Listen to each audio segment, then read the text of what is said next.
기도하고 시작하겠습니다.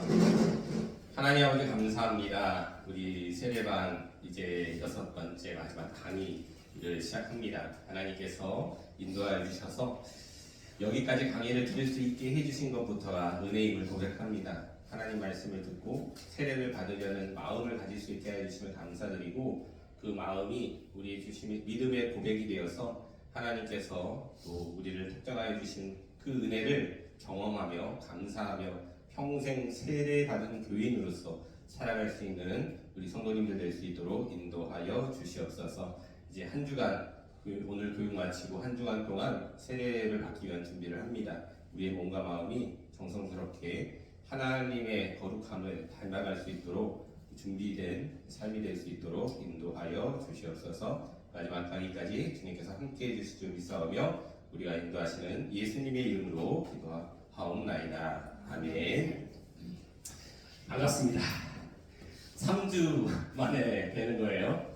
그래도 혹시 못 오실까봐, 많이들 못 오실까봐 걱정했는데, 그래도 오신 분들은 제가 마지막으로 여기 계신 분들은 출석 체크를 하도록 하겠습니다. 자, 6월 8일 제가 없네요. 자, 잠시만요. 마지막으로 오신 분들 체크하셨지만 다시 한번 확인하겠습니다. 김대영 성도님, 네, 맞습니다. 네. 김병재 성도님, 김병재 성도님이 오늘 못 오시면 우리의 기준에 해당이 안 되거든요. 이거는 확인 한번 해보도록 하겠습니다. 2번까지만 제가 양해를 드린다고 했습니다. 2번, 세 번째는 네, 3번이면 반을 못 들으신 거라 이거는 사실은 이제 다음번에 다시 들으시고 다음번에 참여하시면 좋겠습니다. 김하은, 함께 하시는 거군요. 김하은 성도님, 어쨌든 여기 적혀 있는 건 다 확인하겠습니다. 네. 그리고 민서윤 성도님, 네, 감사합니다. 박창석 성도님, 네, 감사합니다. 유연후 성도님, 네, 감사합니다. 윤여정 성도님, 네, 그리고 윤현종 성도님, 네, 맞습니다. 이연주 성도님, 네, 맞습니다. 이재용 성도님, 네, 장채린 성도님, 조민욱 성도님, 네, 효세강 성도님, 그다음에 허인선 성도님. 제가 오늘 하기 전에 더 중요한 것이 이것이기 때문에 최종적으로 확인 한번 하겠습니다. 청강으로 써있는 분들은 그냥 듣기만 하시는 거죠? 그러면 하신 분들만 확인할게요. 그 김대영 성도님, 네, 입교 맞으시죠? 유아세례 받으셨죠? 이게 마지막 날에 바뀌는 경우가 되면 아주 곤란해집니다. 저희가 급하게 막 실시간으로 뭐 변경하고 하는데, 지금 보니까 제가 다시 확인하니까 청년부랑 교육부는 한 사람씩 바뀌어 있어요. 그래서 다시 확인했거든요. 여러분까지 헷갈리면 안 됩니다. 그쪽은 자주 바뀌어요. 내가 받은 게 아니기 때문에. 유아세 입교 같은 경우는 받았는지 안 받았는지 몰랐다가 엄마한테 물어보니까 받은 거예요. 예, 그래서 뭐 입교를 바뀌고 하거든요. 김병재 성도님, 안 하셨고, 김황, 여기 청룡인가요? 박창성 성도님, 세례 받으신가요? 입교를, 그러니까 유아세례는 안 받으셨죠? 네, 그건 세례고요. 유연우 성도님, 유아세례 안 받으셨죠? 네, 세례고요. 네, 윤여정 성도님, 영세여서 입교를 하시는 거고요. 네. 윤현종 성도님, 네, 세례죠? 영세여서 입교. 그럼 입교. 영세세요? 그러면 입교로 바뀝니다. 이게 안 써진 건지 확인할게요. 입교입니다. 뭐요? 그 다음에 이연주 성도님, 네, 유아세례 받으셔서 입교. 그 다음에 표세강 성도님, 세례 받으신 거죠? 유아세례 안 받으셔서. 아니면 세례입니다. 이게 처음 받는, 유아세례를 안 받으신 분은 세례를 받는 거예요. 그래서 세례식을 하는 거고요. 입교는 자신의 신앙으로 다시 고백하고 꽃다발만 받는 겁니다. 세례는 물로 뿌려지죠. 그건 세례식을 하는 거고요. 입교는 따로 합니다. 입교는 먼저 해서 확인받고 축하만 받는 겁니다. 자, 그래서 허인성 성도님, 네, 민 세례 맞으시죠? 허인성 성도님 유아 세례 안 받았고요. 네, 이거까지 확인하겠습니다. 자, 그리고 혹시 여기 제가 포명 안 하신 분 있어요? 세례 받는데 없으시죠? 네, 맞습니다. 네. 최종으로 오늘 확인한 걸로 하고 그대로 진행하도록 하겠습니다. 네, 맞습니다. 제가 지금 오늘 해드릴 것은요, 그래도 50분 안에 끝냅니다. 자, 오늘 먼저 지난번의 강의들을 전체 최종 정리를 간단하게 해드리고, 오늘 해야 될 마무리 강의를 해드리고, 입교, 그러니까 문답식과 17일 날들이 문답식에 대해서, 그 다음에 18일 날들이 세례, 그러니까 입교 세례식을 대해서 안내를 해드리도록 하겠습니다. 자, 우리 한번 정리하면서 한번 확인해 보도록 할게요. 세례가 뭐라고 했죠? 예, 씻는 예식입니다. 문자 그대로는 씻는 예식이에요. 그래서 우리가 세례를 받는데 세례가 뭐냐라고 했을 때 대답을 못하면 안 되겠죠. 세례는 씻는 예식인데 조금 더 설명을 하자면 우리가 죄의 씻김을 받기 위해서 기억하는 예식이다라고 할 수 있는데 우리의 죄는 어떻게 씻어지죠? 예수 그리스도의 보혈로, 피로 씻음 받는다. 또 믿음으로 씻음 받는다. 회개함으로 씻음 받는다라고 했어요. 우리의 죄는 그냥 뭐 지우개를 들을 수 있는 것이 아니라 하나님께서 우리의 죄를 대신해서 십자가에서 지심으로 그 죄의 십자가의 피로 말미암아 우리의 죄가 없어지는 거예요. 없어졌다라고 하나님께서 인정해 주시는 거예요. 죄값을 다 치렀다라고 이야기해 주시는 거예요. 그래서 예수님께서 우리의 죄를 대신해서 십자가의 지심으로 인해서 씻음 받았는데 그것을 우리가 받아들이냐 안 받아들이냐에 문제가 있죠. 우리가 세례라는 것은 예수님의 십자가로 우리는 구원을 받았습니다. 죄의 용서를 받았습니다라는 것을 인정하고 고백하고 믿음으로 고백하는 게 세례 예식이기 때문에 이 세례를 받는다는 것은 우리의 죄가 씻김을 확증받는 것을 의미하는 겁니다. 그래서 세례는 우리의 죄가 예수 그리스도의 피로 씻음 받았음을 인정하고 기억하는 예식이다라고 생각하면 되겠습니다. 그러면 이 세례는 무엇에 속해 있냐면 성례의 하나로서 들어가 있습니다. 성례가 뭐냐면 거룩한 예식이에요. 그래서 예식 예자를 써서 거룩한 예식인데 우리는 개신교 교단의 교회는 두 가지를 성례라고 이야기합니다. 성례는 세례와 성찬이에요. 여러분이 세례를 그래서 받으신 후에 직후에 바로 무엇을 하냐면 성찬도 받으실 거예요. 이번에는 여러분끼리만 받지만 다음에 성찬식을 하게 되면 여러분과 온 성도들이 같이 받을 겁니다. 그렇게 해서 우리가 세례와 받은 사람은 성찬을 함께 할 수 있다는 것을 알게 되고요. 이 성례의 역할이 두 가지가 있다고 했습니다. 첫 번째는 표직, 사인으로서 이 표지판이나 간판으로서의 역할입니다. 표지판, 간판은 어떤 걸 의미하죠? 길을 보여줘요. 표지판을 보면서 우리가 길을 어디로 가야 할지를 알죠. 또 간판의 모습을 보면서 이곳이 어디인지를 알게 되는 거죠. 우리가 들어가는 곳이 어느 곳인지를 알게 해줘요. 성례의 역할이 그겁니다. 세례와 성찬을 통해서 우리가 어떻게 구원받았는지를 경험할 수 있게 해주는 겁니다. 그래서 세례는 한 번만 받지만 우리는 성찬을 통해서 계속해서 예수님의 피와 예수님의 살로 인해서 우리가 구원받았다는 사실을 계속해서 기억할 수 있게 해주는 거고요. 두 번째, 도장으로서의 역할. 우리가 도장은 우리가 어떤 것을 인증하고 확정할 때 찍는 것이죠. 그와 같이 구원을 확증하고 보증하는 역할을 성례를 통해서 인정하는 겁니다. 우리가 사랑하다 보면요, 믿음 생활하다 보면 지금은 믿음이 있어 보일 수도 있는데 나중에 내가 정말 구원받은 사람 맞나? 고민될 때도 있어요. 그럴 때 여러분이 받는 그 성례, 세례와 그때는 성찬을 받겠죠. 성찬의 과정을 통해서 아니다. 내가 죄가 많을지라도 주님께서 다 용서해 주셨고 주님을 바라보는 사람에게는 그 모든 죄가 다시금 사해지고 용서해 주셔서 구원받는 자다. 너는 세례받은 자다. 라는 것을 기억할 수 있게 해주는 겁니다. 그래서 구원을 확증하고 보증해주는 역할을 성례절을 통해서 감당하는 겁니다. 그러면 왜 세례를 받아야 할까요?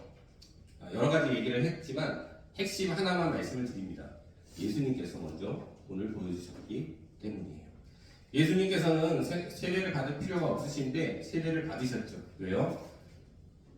주님을 믿는 사람들은 세례를 통해서 우리의 모든 죄가 사해지고 구원받았다는 것을 기억할 수 있어야 한다라는 것이기 때문이에요. 그래서 이제 죄인이라고 고백하는 우리들은 그 죄가 어떻게 구원받았는지, 사라지고 구원받았는지를 기억할 수 있어야 돼요.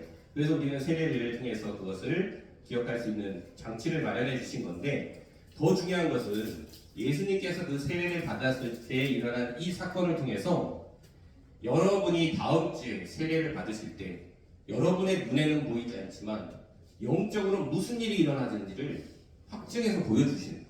무엇이 일어나죠? 예수님께서 세례를 받으실 때 하늘이 열리고 하나님의 성령이 비둘기같이 내렸다고 해요. 여러분이 세례를 받을 때 여러분 눈에는, 우리의 눈에는 육신의 눈으로는 보일 수 없지만 여러분 안에 성령이 임하시고 성령님이 여러분이 그때 이제부터 함께 하신다는 것을 확증해주는 순간이 될 것입니다. 그리고 이렇게 말씀하네요. 하늘로부터 소리가 있어 말씀하시되 이는 내 사랑하는 아들이요 내 기뻐하는 자다.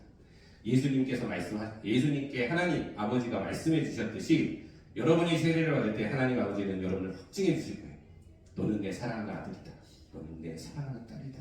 말씀해 주신다는 사실을 꼭 기억하면서 그것을 우리의 귀로는 들리지 않지만 영적인 귀를 통해서 기억하시고 고백하시며 감사하는 시간들이 될 수 있기를 바랍니다. 자, 그래서 그 세례의 의미를 5가지로 정리를 해봤어요. 첫 번째 의미는 뭐냐면 죄를 씻는 거예요. 우리는 죄인이구나라는 것을 기억하고 그 죄의 씻음을 받는 것을 우리가 세례를 통해서 우리가 기억할 수 있는 거예요. 우리는 죄가 있으면 하나님께 나아갈 수 없는데 그것은 우리가 스스로 씻어낼 수가 없는데 예수님께서 십자가의 보혈로 우리를 죄 씻어 주셨다라는 것을 기억하길 바랍니다. 그래서 이렇게 말하죠. 사도행전 2장 38절에는 세례를 받고 죄 사함을 받으라 라고 이야기합니다. 세례가 곧 죄 사함의 과정을 보여준다 라는 것을 의미한다고 생각하고요. 그래서 세례를 받을 때 내 죄는 주님께서 씻겨주십니다 라는 것을 기억하고요. 두 번째로 세례의 의미는 그리스도와의 연합이다 라고 보시면 돼요. 주님께서 말씀하시죠. 내 안에 거하라 나도 너희 안에 거하리라 말씀하십니다. 이 PPT는 제가 나중에 올려드릴 테니까 보시면 되겠고요. 그래서 그리스도와의 연합을 통해서 영적인 결혼식을 생각하시면 돼요. 결혼식 하면 어떻게 되죠? 내가 평생 함께할 사람을 만나는 거예요. 그렇죠? 그리고 그것을 확증하는 겁니다. 여러분도 기억하시기 바라요. 이 세례를 통해서 이제 나와 평생 함께 하실 분이 예수 그리스도 하나님이시다라는 것을 꼭 기억할 수 있게 바라요. 이제는 여러분 혼자 살아가는 것이 아니라 하나님께 묻고 하나님을 의지하면서 살아가는 존재라는 것을 기억하면서 우리가 결혼했는데 남편이랑 안 살아요. 그러면 안 되겠죠. 맞죠? 우리가 결혼했으면 평생을 함께하는 사람을 만난 것처럼 주님도 우리가 함께하는 것을 기억했으면 좋겠고요. 세 번째로 세례는 거듭남이다. 다시 태어난 것이다 라는 것을 기억하기 바랍니다. 여기에는 2가지 의미가 있죠. 거듭난다는 것은 죽었다가 다시 살아난다는 의미예요. 로마서 6장 8절 보면 만약 우리가 그리스도와 함께 죽었으면 또한 그와 함께 살 줄을 믿는다. 세례할 때 원래는 침례를 할 때는 물속에 들어가서 나는 죽습니다. 예전의 나의 모습은 죽습니다. 그리고 주님과 함께 다시 살아납니다 라는 것을 물속에 잠겼다가 일어남을 통해서 고백하듯이 우리는 영적으로 나의 옛 모습, 하나님과 함께하지 않았던 이 모습은 죽습니다 라고 고백하고요. 그 다음에 이제 오늘부터 하나님과 늘 함께하는 살아가는 사람이 되겠습니다. 그래서 영적으로 다시 태어나는 영적인 생일을 맞이하는 것이다. 5월 18일입니다. 기억해 주시기 바랍니다. 여러분의 영적인 생일을 기억해 주시기 바라고요. 네 번째로 세례는 교회와의 연합을 의미한다. 왜냐하면 교회는 그리스도의 몸이라고 얘기하잖아요. 교회와 하나 되는 거예요. 이제는 여러분이 교회 공동체와 함께 없었 이전까지는 함께하지 못했다면 이제는 교회와 하나 되어서 교회 공동체 안에 속하게 되는 거예요. 그리고 교회 공동체의 인증을 받아서 이분은 세례교인이고 우리 교인입니다. 하나님의 교회의 공동체에 들어온 사람입니다라는 것을 누가 보증해 주냐면 교회 공동체 사람들이 함께 보증해 주는 거예요. 세례를 받고 축하해 주며 함께하는 사람, 모든 사람들이 결혼식 하객처럼 보증을 해주고 인증을 해주는 겁니다. 마지막으로 다섯 번째로 이 모든 것을 통해서 여러분이 뭐가 되냐면 하나님의 자녀가 되었다라는 것을 인증하는 겁니다. 이 세례는 제가 이렇게 말하면 소유가 아닌 존재의 변화가 되는 것이다. 내가 하나님의 자녀가 되면 뭐 주세요, 돈 많이 벌게 해주세요, 건강하게 해주세요, 이것만이 우리의 변화가 아니라 진짜 변화는 하나님의 자녀가 되는 거예요. 나는 영원한 하나님의 자녀가 됐고 영원 이후의 모든 삶에서도 하나님의 것을 받아가며 누리며 살아갈 수 있는 존재가 된다는 것입니다. 그래서 영접하는 자, 세례받는 모든 사람들을 그 이름을 믿는 자에게는 하나님의 자녀가 되는 권세를 주셨다는 약속해 주셨습니다. 그것을 기억하면서 이 세례를 받았으면 좋겠습니다. 이와 더불어서 여러분이 받는 게 뭐라고요? 성찬이라고 했습니다. 성찬이 뭐죠? 거룩한 식사라고 했습니다. 거룩한 식사예요. 이 거룩한 성례의 두 가지라고 했죠. 세례와 성찬이 있다고 했는데 이 성찬의 기원은 예수님께서 두 가지를 했어요. 세례를 베풀라고 했고 또 하나는 뭐냐면 이 성찬, 그리스도의 이 떡과 포도주를 통해서 내 몸과 살을 우리에게 나눠 주셨다. 이것을 기념하라라고 약속하셨어요.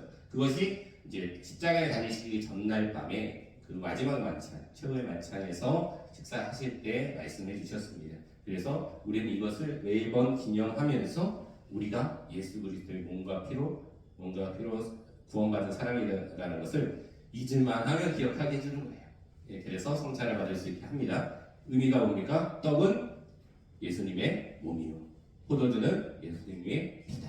이걸 한마디로 얘기하자면 주님께서 우리를 구원해 주시기 위해서 모든 것을 내어주셨다는 것을 꼭 기억하면서 성찬에 참여할 수 있기를 바랍니다.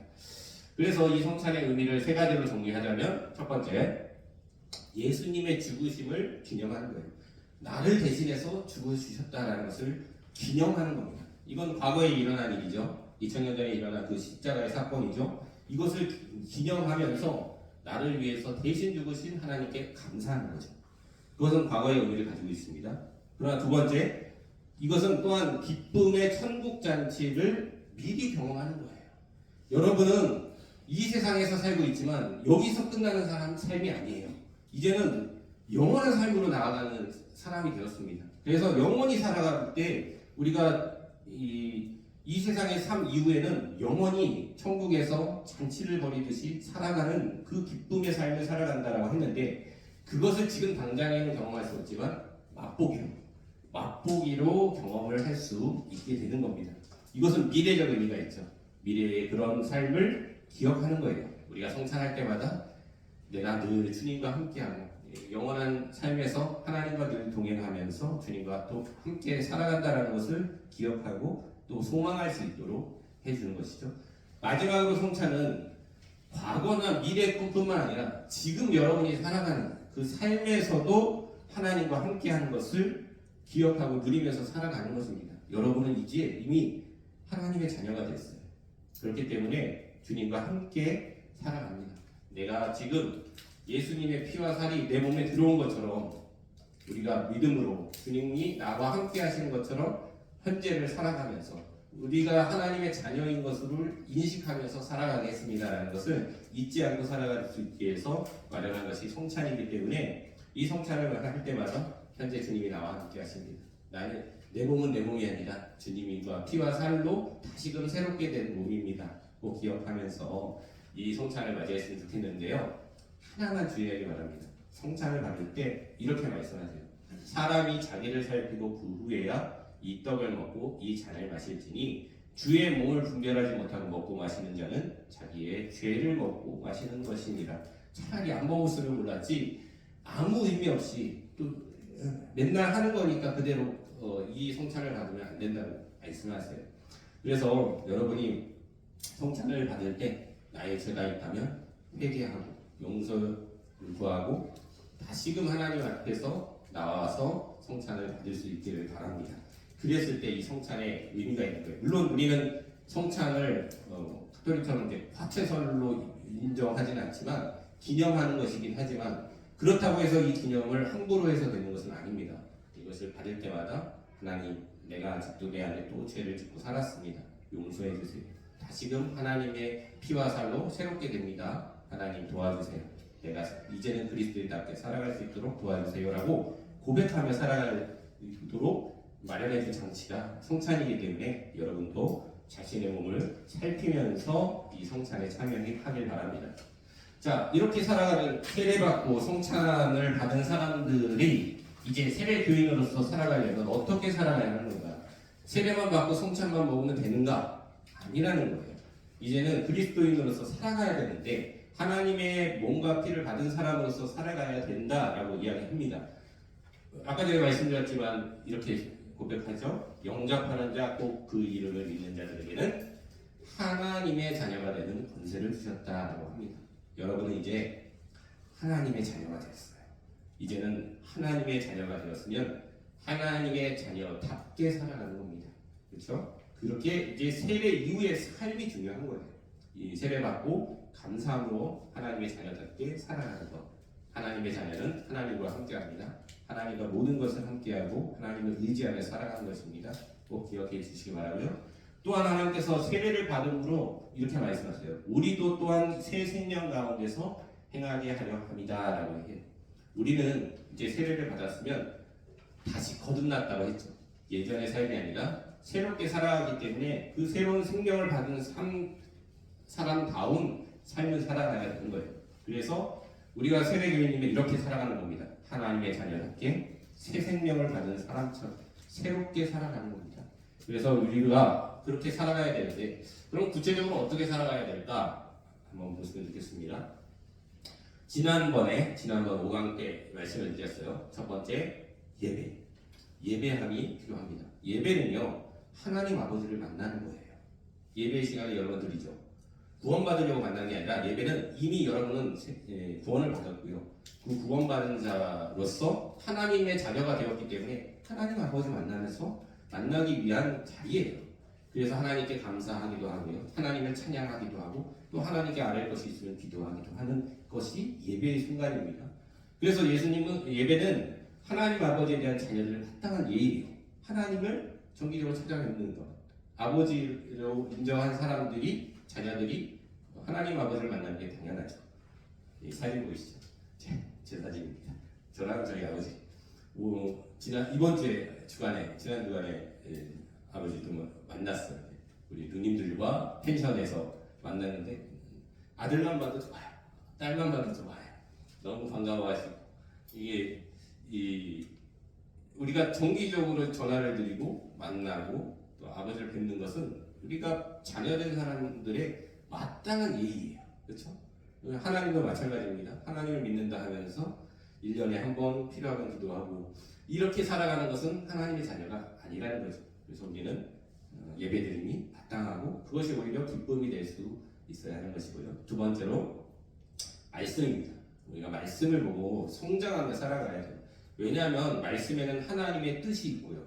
하나님의 아버지를 모시는데 하나님의 뜻이 무엇인지도 모르고 관심도 없으면 안 되겠죠. 하나님이 원하시는 삶이 뭔지를 알아야 되고요. 또 이 말씀 안에서는 예수님을 알게 합니다. 모든 말씀은 예수 그리스도를 향해 있어요. 그래서 예수님을 안다는 것은 구원의 길을 아는 거예요. 여러분이 구원의 길이 무엇인지를 아는 겁니다. 우리가 어떻게 구원받았는지, 우리가 구원받았음을 확증받았는데 어떻게 구원받는지를 모른다? 그러면 안 되겠죠.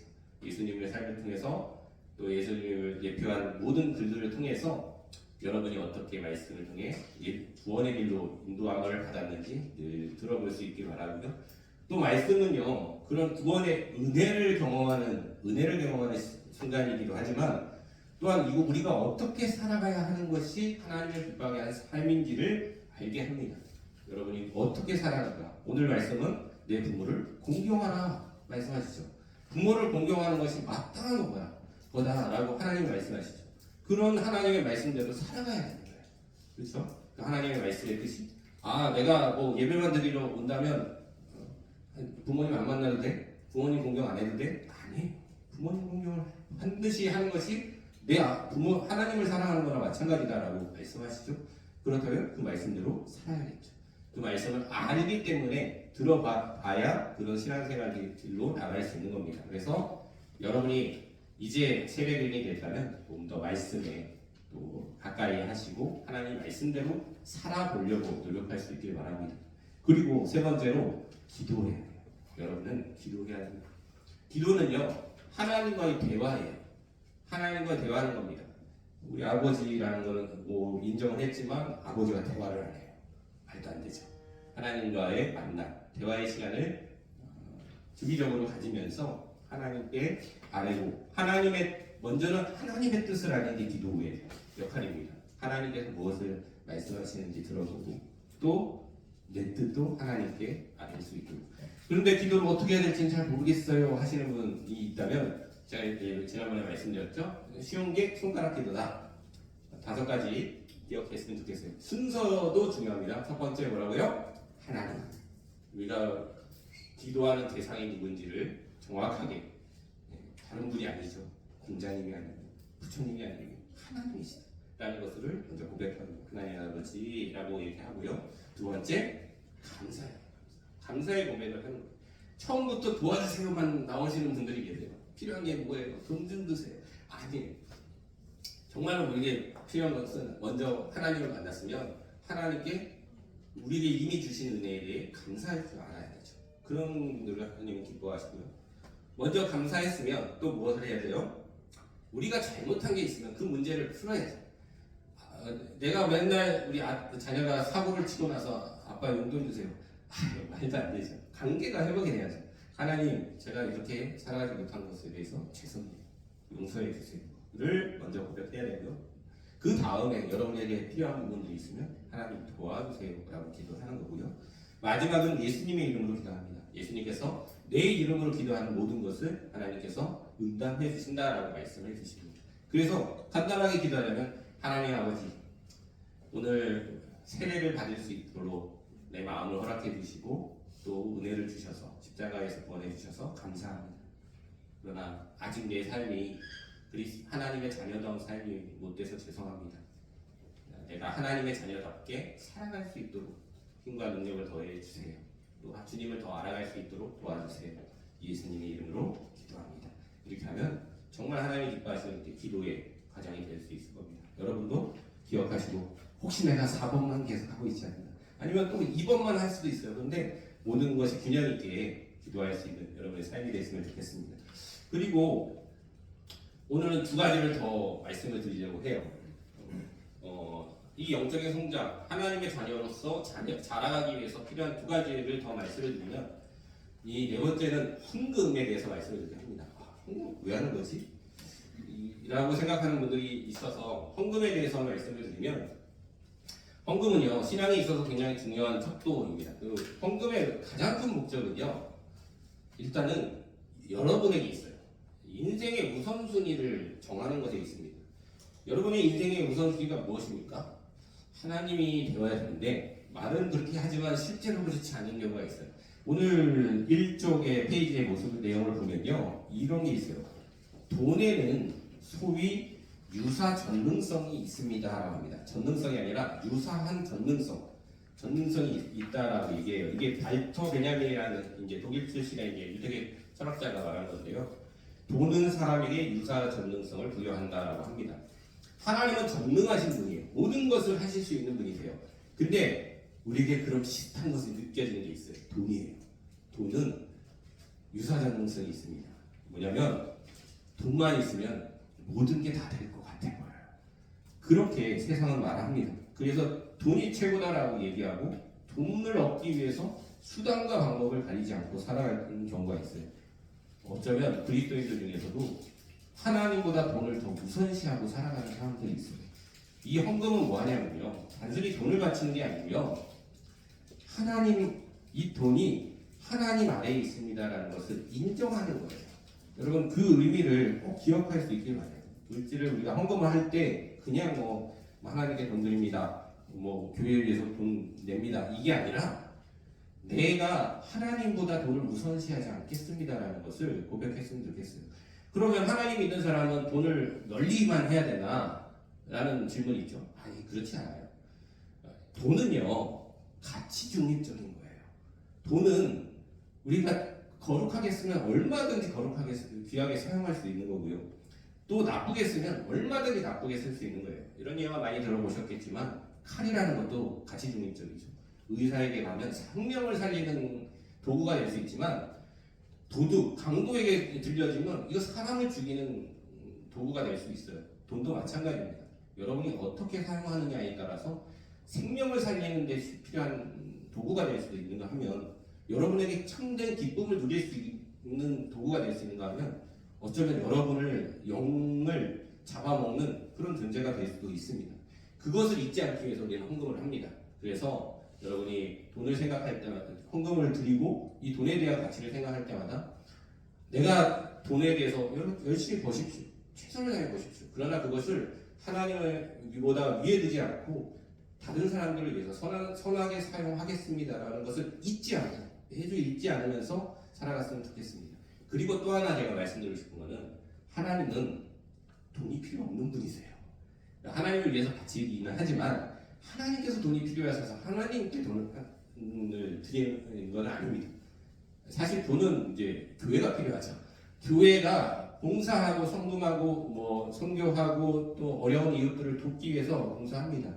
우리도 엄청나게 봉사하면서 어려운 주변 사람들을 위해서도 봉사를 해요. 헌금에서 상당수의 부분이 그렇게 사용이 됩니다. 우리 자체를 위한 뭐 부분들도 많이 사용되지만 실제로 용산구 지역을 위해서 많이 사용하고 있거든요. 그런 부분들을 위해서 교회의 활동을 위해서 우리가 필요한 겁니다. 그래서 하나님은 그것을 통해서 우리가 교회가 하나님의 일을 대신 할 수 있도록 또 마련해 주시는 장치를 마련해 주신 거예요. 그 중에서 제일 중요한 것 중에 하나가 11조의 부분입니다. 11조는 우리가 모든 것이 하나님 것이라는 것을 인정하는 것이기도 하고요. 그 중에서 우리가 뭐 10분의 1이나 같이 이렇게 생각할 수 있는데 이제는 여러분이 이제 세례교인이 되면 고민하실 때가 있습니다.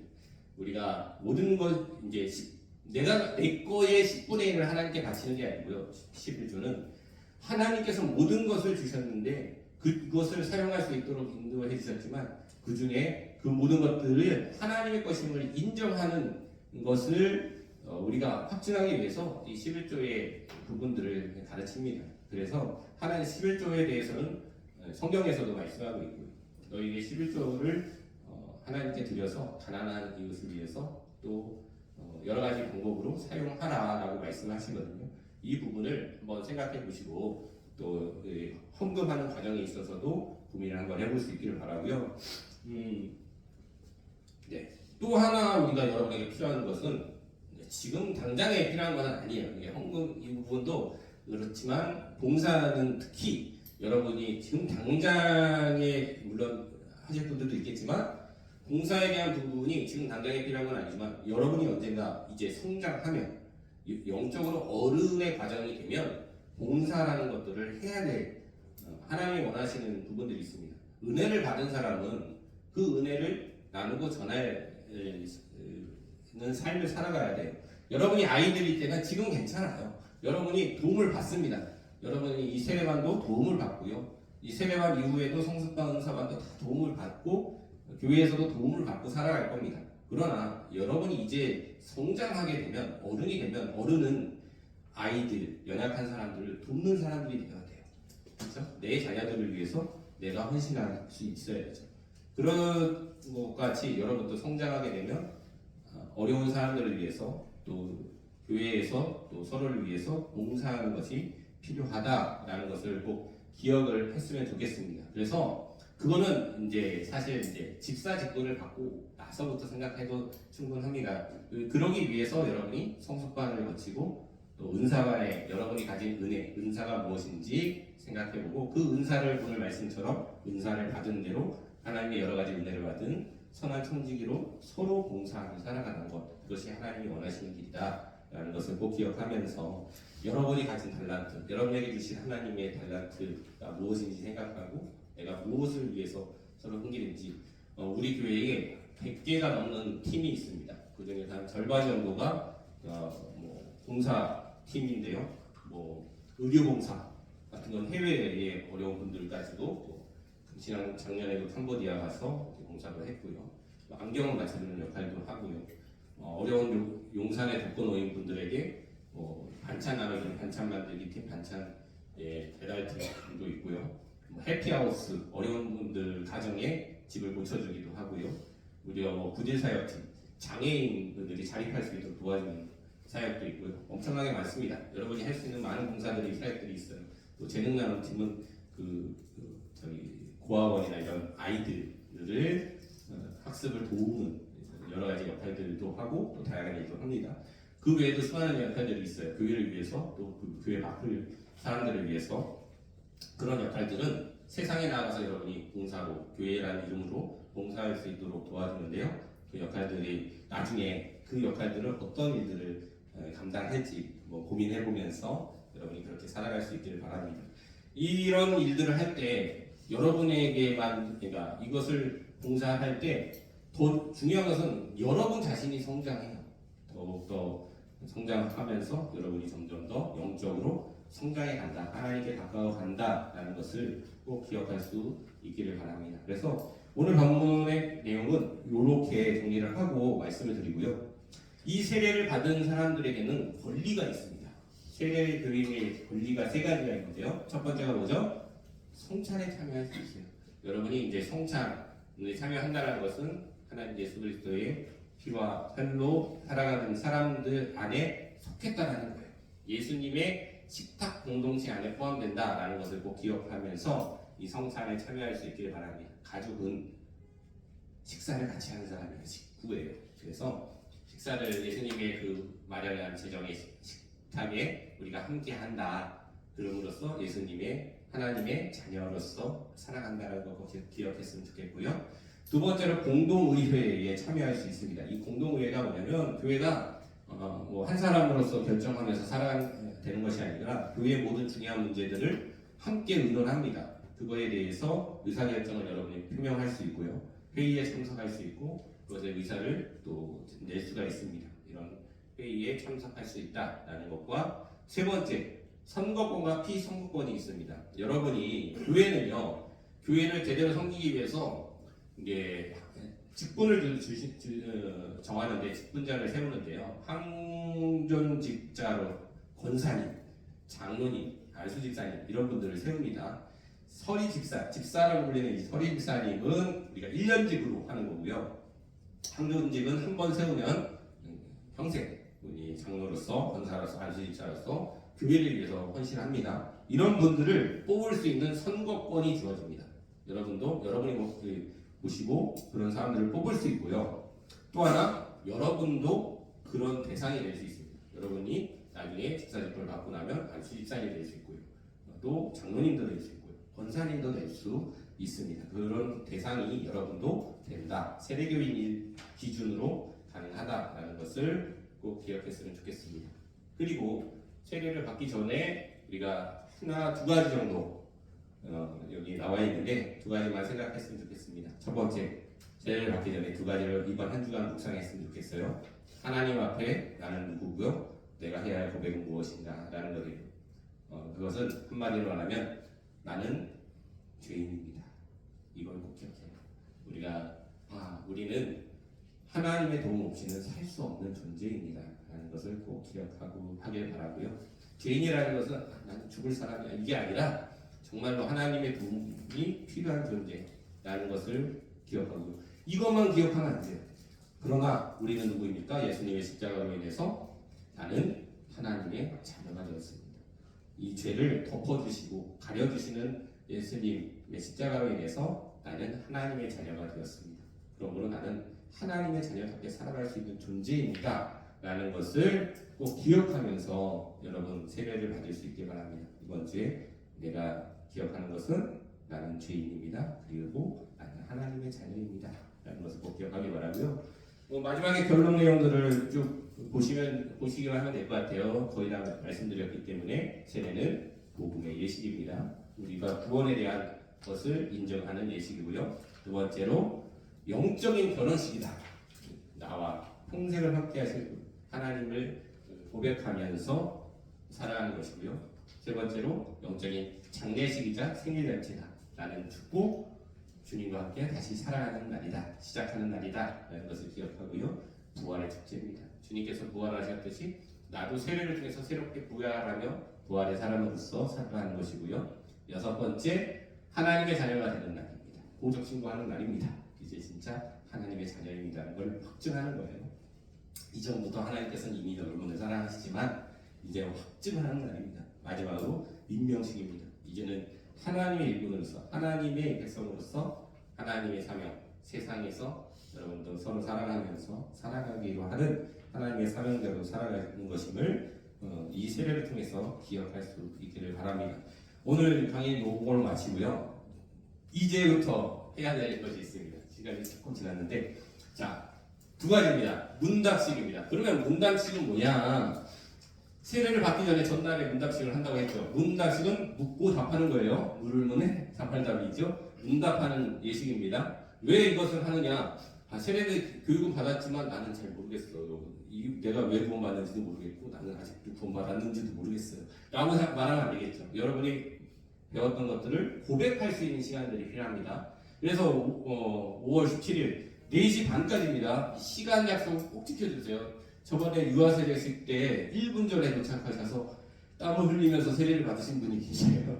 네. 저희도 막 넌냐 빼냐 이거 계속 왔다 갔다 했는데 여러분 미리 와주십시오. 4시 반까지 와주시면 베들레헴식입니다. 본당 1층입니다. 와주시고요. 문답식 후에 본당에서 세례 입교식 이어시설이 있습니다. 여러분이 어떻게 서고 어떻게 동선을 하는지 저도 예배로 처음인데 물론 도전을 받지만 여러분도 보시고 리허설을 해보셔야 합니다. 네, 그래서 4시 반에 오시면 40분, 10분 동안 제가 점검을 하고요. 문답 내용을 최종 점검합니다. 오늘 잠깐 말씀을 드리긴 하겠지만 그때 다시 한번 점검하겠습니다. 네, 지금 제 얘기를 못 들으신 분들이 청소년들도 있으니까. 그리고 4시 40분부터 5시 20분까지는 30분간 담임 목사님, 장로님이 오셔요. 그래서 문답을 합니다. 문답과 권면의 말씀을 하시고요. 20분부터 이제 6시까지는 본당 리허설을 하고 그 다음날 세례를 받습니다. 요거에 대해서 조금 더 답을 다 알려드립니다. 이건 제가 PPT 보내드릴 테니까 나중에 확인하세요. 자, 다른 건 몰라도 이거는 거의 아마 이 내에서 거의 대부분 나올 거예요. 자, 여러분 구원의 확신은 여러분이 가지셔야 돼요. 1번 질문입니다. 당신은 당장 지금 죽어도 천국에 갈 수 있다는 확신이 있습니까? 네, 있습니다. 대답하셔야 됩니다. 잘 모르겠는데요 하면 세례식을 미뤄야 됩니다. 예, 왜냐하면 여러분 고민할 필요 없어요. 여러분이 완벽해서 세례받는 거 아니에요. 여러분을 완벽하게 하실 예수님의 피로 구원받는 것이기 때문에 지금 이렇게 말하죠. 제 모습을 보면 그럴 수 없지만 예수님 때문에 저는 천국 갈 수 있습니다. 예수님이 저 때문에 이미 죄의 값을 다 치러주셨기 때문에 나는 구원을 받는 겁니다. 나의 지금의 모습과 상관없이 구원해 주신 겁니다. 지금 당장 죽어도 저는 천국 갈 수 있습니다라고 확실히 고백을 할 수 있길 바랍니다. 두 번째, 구원받기 위해 다른 어떤 노력이 필요합니까? 그래도 좀 열심히 살아야겠죠? 라고 생각하면 지금 나의 행위 때문에 구원받는 것이 돼버려요. 제 모습은 상관없이 하나님께서는 이미 구원의 길을 열어주셨어요. 여러분이 할 수 있는, 저와 여러분이 할 수 있는 노력은 없어요. 여러분이 아무리 완벽하게 하려고 해도 죄 없이 살아갈 수 있는 존재는 없기 때문이죠. 그렇지만 이미 예수님께서 십자가에서 다 이루어주셨습니다. 그래서 저는 예수님이 주시는 구원의 선물을 믿고 받아들이는 것으로 충분합니다. 이거는 제가 예시를 들어준 거고요. 여러분이 고백할 수 있게 바래요. 어떤 노력이 필요하며 아무것도 필요 없습니다. 예수님께서 다 내 구원의 길을 행해 주셨기 때문입니다. 라고 간단하게 말씀을 하면 됩니다. 세례받고 나서는 이제 어떻게 살아야 됩니까? 그냥 아무렇게나 살겠습니다. 하면 안 되겠죠? 어떻게 해요? 예수님 때문에 이미 구원받았기 때문에 구원받은 하나님의 자녀에 걸맞게 살아가야 합니다. 그렇죠? 제가 말씀드렸죠? 예배와 말씀과 기도와 헌금과 봉사를 통해서 하나님의 자녀로서 자라가겠습니다. 하나님의 자녀답게 살려고 하겠습니다. 새 생명 받은 사람답게 살아가겠습니다. 이렇게 살아가야 합니다. 세례받은 자는 이렇게 고백하시면 되는 겁니다. 마지막으로 예수님은 어떤 분이시고 나를 위해서 어떤 일을 해주셨습니까? 그렇죠? 예수님은 누구시죠? 나의 구원자 그리스도시고 살아계신 하나님의 아들이십니다. 그리스도라는 것은 나를 구원해 주시는 분이십니다. 그리고 나를 구원하실 능력이 있으신 분이시다. 그분이 진짜 살아계십니다라고 고백하는 겁니다. 그리고 예수님은 십자가에서 나의 모든 죄값을 지고 죽으시고 부활하시고 또 승리하셨습니다. 그 예수님 때문에 죄를 받고 용서받아서 죄 용서를 받아서 하나님의 자녀가 됐고 영생을 얻었습니다 라고 하는데 이렇게까지 길게 할 필요는 없고요. 간단하게 하시면 됩니다. 주님은 나의 구원자, 나를 구원하신 분이시고 하나님의 아들이십니다. 그 예수님께서 나의 모든 죄값을 치러 주셨기 때문에 나는 영원한 생명을 얻었습니다. 이렇게 말하는 하나님의 자녀가 되었습니다. 이렇게 말하면 됩니다. 네, 뭐 이 정도가 뭐 기본 예시이기 때문에 그 정도 내에서 좀 보시고 기억하시면 될 것 같습니다. 그리고 세례식이 있습니다. 5월 18일 4시 예배이기 때문에 3시 반까지 늦지 않게 베들레헴실로 다시 오시면 됩니다. 복장은 뭐라고요? 정장이나 단정한 복장이면 됩니다. 치마 얘기를 나중에 할 건데 치마 짧게 입고 오시면 안 됩니다. 여기 무릎 꿇고 세례받는 분들은 하거든요. 그러니까 너무 짧은 치마는 좀 그렇고요. 단정하게 입고 오시면 되겠고요. 예, 여기서 세 가지 성수, 여기 성수를 물을 이렇게 머리에 적시죠. 예수 그리스도의 보혈로 상징적으로 의미하는 겁니다. 손을 얻습니다. 왜 얻습니까? 하나님이 인치시고 도장 찍고 한다는 영적인 의미를 가진 겁니다. 세 번째, 이름을 불러요. 이름 호명합니다. 3번 합니다. 시작할 때, 세례 줄 때, 마지막에 다시 한번 부릅니다. 그것은 그 이름이 하나님의 자녀라는 것을, 이름을 불러주신다는 것을 의미합니다. 입교는, 이건 세례식이고요. 입교는 먼저 고백합니다. 손을 들고 예 믿습니다. 예 고백합니다. 이렇게 하고 축가권만 받습니다. 요거에 대해서는 나중에 다시 한번 설명을 해드릴 텐데요. 우리가 세례에 대해서 마지막으로 정리하면 우리 박윤재 목사님 설교해 주실 텐데 세례 성찬을 준비하고요. 실제로 한 분이 간증에 5분 내로 간증을 보통 하고요. 그 다음에 입교식을 먼저 합니다. 입교자가 먼저 해요. 그 다음 하면 뭐냐면 호명을 하면 자리에 일어나고 서약하면 예 그렇습니다. 예 믿습니다. 고백하면 되고요. 먼저 기도해 주시고 다시 재호명한 다음에 박수 치고 한 사람씩 앞으로 나갑니다. 이거 한 사람씩 앞으로 나가서 꽃다발 전달만 합니다. 그리고 박수 받고 자리에 다시 앉으시면 되는 거예요. 요 정도만 하면 입교식은 끝나는 겁니다. 세례식은 호명하고 일어나서 서약하고 그 다음에 세례식을 한 사람씩 나오는데 중요한 것은 이름표가 여러분 자리에 놓여 있을 거예요. 그 이름표를 들고 거꾸로 목사님이 보시기 편하게 목사님이 보실 수 있는 쪽으로 이렇게 이름표를 놓고 세례대 앞에 두고 무릎 꿇고 앉습니다. 무릎 꿇을 수 있는 분들은 꿇고 앉으시면 세례를 합니다. 성부와 성자와 성령의 이름으로 세례를 주노라 하면 마치고 나서 내려오는 겁니다. 여기서 내려와서 꽃과 티슈를 받고 다시 자리로 들어가는 겁니다. 그래서 기도받고 재호명 다시 한번 일어나서 박수받고 자리 앉고 마치는 겁니다. 그리고 나서 성찬식이 있어요. 성찬식을 하면 성찬을 선포하고 제정의 말씀 기도 후에 분병분잔을 합니다. 그러니까 이제 병은 갑자기 명칭이 생각이 안 나는데 그 떡입니다. 어쨌든 떡이에요. 떡인데 이제 떡을 나눠주는 거예요. 떡을 나눠줄 때 우리가 떡을 받으시고 그 자리에서 바로 드시면 됩니다. 분잔도 마찬가지예요. 하고 분잔을 장로님들이 나눠주시면 포도주를 마시고 앉으시면 되는 겁니다. 그 다음에 기도하고 박수치고 받고 앉습니다. 이 정도로 간단하게 말씀드리고 나머지는 자료를 통해서 보내드리도록 하겠습니다. 궁금한 사항이 있으시면 나중에 따로 말씀을 해주시고 카톡으로 질문을 해주시던지 하시면 되겠습니다. 이 자료는 여러분에게 카톡으로 보내드리도록 하겠습니다. 네, 이제 모든 걸 다 마쳤는데 세례식에 우리가 함께하면서 마지막으로 여러분 귀한 세례 잘 받고 믿음으로 받을 수 있는 세례식이 되기를 소망합니다. 기도하겠습니다. 하나님 아버지 감사합니다. 오늘 마지막 세례반 강의를 통해서 우리의 삶을 돌아봅니다.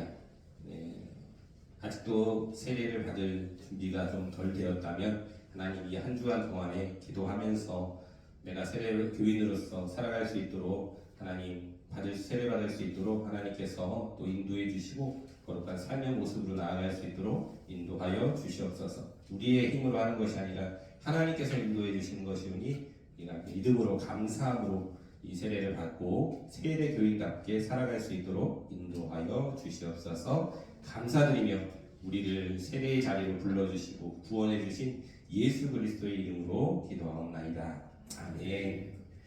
수고하셨습니다. 감사합니다.